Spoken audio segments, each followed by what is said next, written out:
어원으로 이해하는 생각 한자. 안녕하세요.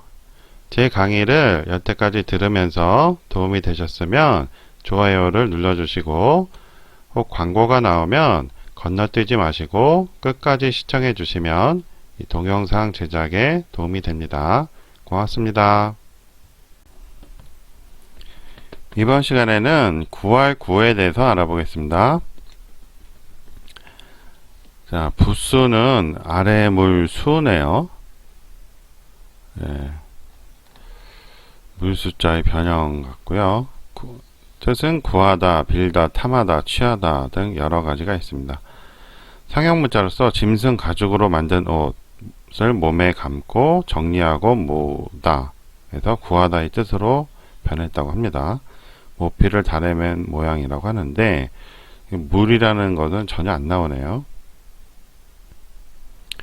시딕단넷에서 찾아보니까 설문해자에는 지금 없어요. 그리고 강의자전에서 이제 보니까 강의자에 또 설문해자 있다고 나옵니다. 그래서 이제 찾는 거다. 찾을 색이거든요. 그리고 증운이라는 게 있었는데 거기에는 걸, 구걸한다는 걸이라고 합니다. 뭐 구한다는 뜻을 이렇게 다른 한자로 표현을 한 것이라 특별한 설명이 있지는 않습니다. Chinese etymology에 봐도 네이버 설명과 좀 비슷하게 되어 있어요. 이게 원래는 이제 fur coat라고 해서 가죽옷인데 손에 이제 가죽옷을 들고 있는 모양이다 라고 하거든요. 그래서 나중에 그런 것을 구하다 라는 뜻으로 바뀐 것 같다 라고 합니다. 네, 갑골문과 근문에는 안 나와 있다고 하는데 시딕단넷에서 자원자형에는 근문이 나와 있어요. 그래서 위에 부분은 손이고 밑에 부분이 이제 가죽으로 봐야 되는데 물수하고는 전혀 상관이 없는 글자죠. 저걸 어떻게 가죽으로 볼 것인가 그게 문제네요. 근문에 나타나 있는 저 밑에 부분이 무엇인가 해서 이제 찾아봤습니다. 가죽 피나 가죽 혁이라는 뜻이 있는데 그런 거와는 모양이 전혀 안 맞고요. 이제 털모로 했더니 이거 좀 비슷한 게 있어요. 이렇게 해서 지금 근문에 이런 식으로 나와 있죠. 이거를 지금 뒤집어 놓으면 아까 그 모양이 나오는 것이죠. 그런데 문제가 이게 손수하고 비슷해요. 그래서 손수하고 어떻게 구분을 했는지는 모르겠네요. 털모자하고 손수하고 뭐 너무 비슷하기 때문에 여기 보시면 이제 손수거든요. 갑골문에는 없는데 근문에서 보면 아주 비슷하죠. 그렇죠? 또 이렇게 방향으로 구분했더니 방향이 왼쪽도 있고 오른쪽도 있고 그래요. 그래서 털모자와 이 구분이 너무 어렵습니다. 옛날 사람들 이거 어떻게 구분했을지 모르겠네요. 그래서 아까 가죽을 이제 손에 잡고 있는 그런 형상이라고 했었는데 이것이 이제 동물 가죽에 있는 그 털난 거, 그 모양으로 그리는 것 같습니다. 다시 네이버 설명으로 와서 짐승이 가죽으로 만든 옷, 갓옷이라고 그러죠. 그걸 몸에 감다, 정리하다, 모으다, 구하다 이 뜻으로 했다고 하는데 그 비단은 너무 비쌌고요. 그래서 이제 가죽옷을 좀 입었긴 하죠. 그런데 그래서 뭐 구하다의 뜻이 될 수도 있죠.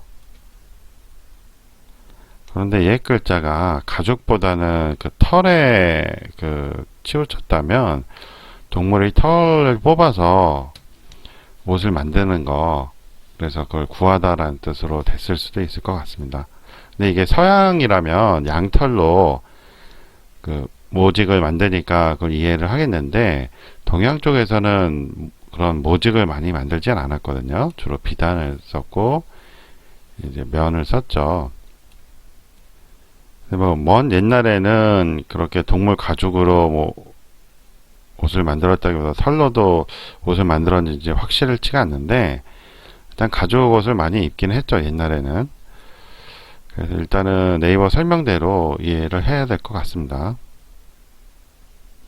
어쨌든 현재 모양을 보면 전혀 그런 것이 떠오르지 않죠. 게다가 이것도 물수라고 이제 부수가 되어 있기 때문에, 이게 원래는 이제 털 모양이었는데 현재 모양으로 바뀌면서 이제 물수로 인식이 된 거죠. 그렇기 때문에 이거 가지고는 원래 모양을 추측하기가 상당히 어렵습니다. 차라리 그 물을 구하다라는 뜻으로 이해하는 게 더 쉬울 수가 있겠네요. 이번에는 아들 자에 대해서 알아보겠습니다. 아들 자로 이제 그 부수와 똑같고요. 아들 자식 첫째 지지 12지지 중에서 자축이며 하죠. 그래서 자가 됩니다. 여러 가지 뜻이 있네요. 스승이라는 뜻이 있는 건 공자, 맹자 그러잖아요. 거기서 나온 것 같아요. 그래서 경칭으로 쓰이는 것이죠. 자기 이름 뭐 이런 게 있었어요. 자, 상형문자 어린아이가 두 팔을 벌리고 있는 모양을 본뜬 글자로 아들을 뜻함. 지금의 자라는 글자는 여러 가지 글자가 합쳐져 하나가 된 듯함. 지지의 첫째인 자와 지지 여섯째인 사와 자손의 뜻이나 사람의 신분 호칭 따위에 쓰인 자가 합침. 음을 빌어 12지의 첫째로 씀이라고 하는데, 지난번에 사 알아봤었는데 이게 아들 자와 모양이 같았었죠. 옛날에는. Chinese etymology에서 보면 a baby with hands라고 했어요. 이게 머리 모양이고 이제 손이 있다 이거죠. 근데 왜 발은 안 그렸을까요? 자, 근문에서 보면 엄청난 복잡한 글자가 있는데 이게 얼굴 그린 것 같네요. 눈하고 입하고 코, 머리 나고 이렇게 그린 것 같습니다. 이런 형태도 있었고 이런 형태도 있었죠. 이 글자가 현재의 모양으로 바뀐 거예요. 글자가 아주 많이 나오네요. 이런 형태는 이제 자가 있고 이제 손으로 감싼 모양이고 그러네요. 각골문에서 자도 상당히 다양한 형태로 나타납니다. 이걸 어떻게 아들 자로 했을지 참 궁금하네요.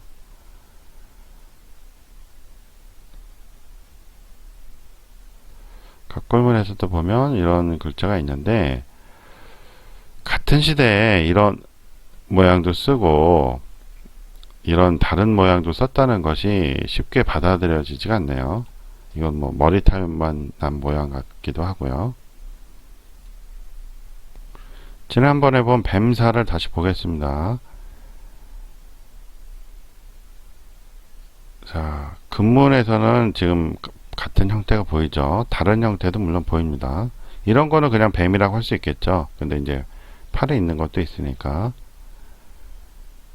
그리고 갑골문에서도 보면 머리만 있고 몸통이 있으니까 뱀으로 볼 수 있는데 이런 형태도 또 역시 보이죠. 설문의 자리는 11월로 했어요. 우리가 자축이묘라고 하지만 월로 따질 때는 인을 자축 인에서 세 번째 인을 1월로 보거든요. 그러니까 축이 12월이 되고 자가 11월이 되는 거죠. 이때부터 양기가 동한다 그래요. 다시 네이버로 돌아와서 뜻을 보면 열매라는 뜻이 있죠. 3일신고에서는 아들은 당연히 아닐 테고요. 자선고자 할 때 스승도 아닐 테고 열매에 가깝다고 보는데 씨앗으로 보통 해석을 하죠. 의미에 맞게. 근데 여기는 씨앗이라는 설명은 없네요. 자, 이렇게 해서 오늘은 구에 대해서 알아봤습니다. 구할 구였는데 요 윗부분은 손이었고 밑에 부분은 털이었죠. 그러니까 털가죽 옷을 이제 구하는다는 뜻에서 구할 구로 됐다고 했습니다. 그래서 이 털모는 갑골문 근문에서는 손수와 아주 비슷하다고 그랬죠? 거의 같아서 구분하기 어렵다고 했습니다. 그리고 또 아들자도 알아봤죠? 아들자는 지난번에 알아본 뱀사와 모양이 비슷하다고 했습니다. 오늘 수업은 여기까지 하고요. 다음 시간에 다른 한자로 찾아뵙겠습니다. 도움이 되셨으면 좋아요 눌러주시고 광고가 나오면 건너뛰지 마시고 끝까지 봐주시면 이 동영상 제작에 도움이 됩니다. 고맙습니다. 안녕히 계세요.